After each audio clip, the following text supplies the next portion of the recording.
করেছেন। পাশাপাশি আজকের এই অনুষ্ঠানের যিনি মেইন কান্ডারি কারি জাবিদ আলী সাহেব, তানাকেও এবং সকলকে আমার সামনে যারা বসে রয়েছেন অন্তরের অন্তরস্থল থেকে আন্তরিক অভিনন্দন ও শুভেচ্ছা জানাই। খুব সুন্দর লাগছে। আমি কারি জাবিদ সাহেব আমাকে সকালে ফোন করেছিল। আজকে রবিবার, আমার একাডেমিতে প্রচণ্ড চাপ থাকে, গার্ডিয়ান ভিজিট ডেট, অনেক গার্ডিয়ান সেখানে আসে, কথা বলতে হয়। আমি বলেছিলাম কারি সাহেব আমি যাব, কিন্তু আপনার কোরআন তেলাওয়াত শুনতে, অন্য কোনো কারণে নয়। ওনার কোরআন আমি শুনি, সামনাসামনি শোনার মওকা হয়নি কোনো দিন। ওনার ওই ফেসবুক ইউটিউবে আমি শুনি। আমি ওনার একজন অন্ধ ভক্ত কোরআনের। যাই হোক, এখানে ম্যাক্সিমাম যারা উপস্থিত আছেন, বিশেষ করে মায়েরা বেশি উপস্থিত আছেন, বাবারাও আছেন, ছাত্রছাত্রী তো আছেই। আমি ছাত্রছাত্রীর উদ্দেশ্যে দু একটা কথা বলবো যে পিতামাতার সম্মান ও শ্রদ্ধা সর্বদা সবসময় যেন থাকে। ছেলে মাধ্যমিকে 95% নাম্বার পেয়েছে, বাবার কি আনন্দ। বাবা মার্কেটে ছিল, সেখান থেকে দৌড়ে বাড়ি এসে মার্কশিটটা নিয়ে মাকে বলছে, মা তুমি পায়েস রান্না করো।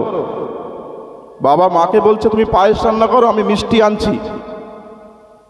ছেলে বলছে কাকে কি বলছো তুমি? মা তো নিরক্ষর, আঙ্গুল ছাপ, মা এই মার্কশিটের কি বুঝবে? মাকে বলছো, মা এসব কিছু বোঝে? আমি 95 পেয়েছি কি 90 পেয়েছি, কি স্টার মার্ক পেয়েছি কি লেটার মার্কস পেয়েছি? তখন বাবা ছেলেকে বলছে, দেখ বাবা, তোর মা তোকে 9 মাস গর্ভে ধারণ করে রেখেছিল। তোর মা দুধ খেলে সহ্য করতে পারত না। তুই গর্ভে ভালো থাকবি বলে তোর মা ওই 9 মাস দুধ খেয়ে সহ্য করেছে, কারণ সে নিরক্ষর ছিল। তারপরে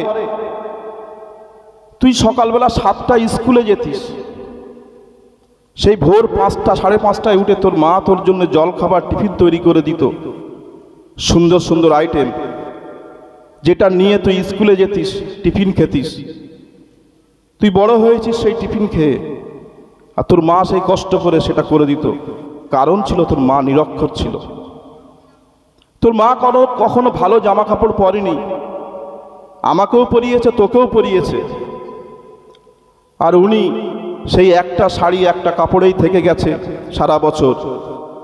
আমরা যাতে ভালো থাকি, ভালো জামা কাপড় পরি, সেই চিন্তাই করেছে, কারণ তোর মা নিরক্ষর ছিল।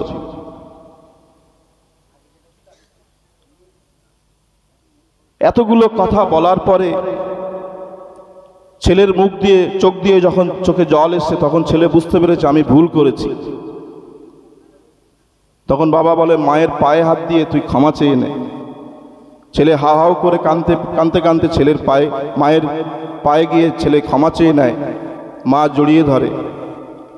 তাই প্রত্যেক ছাত্রছাত্রীকে বলবো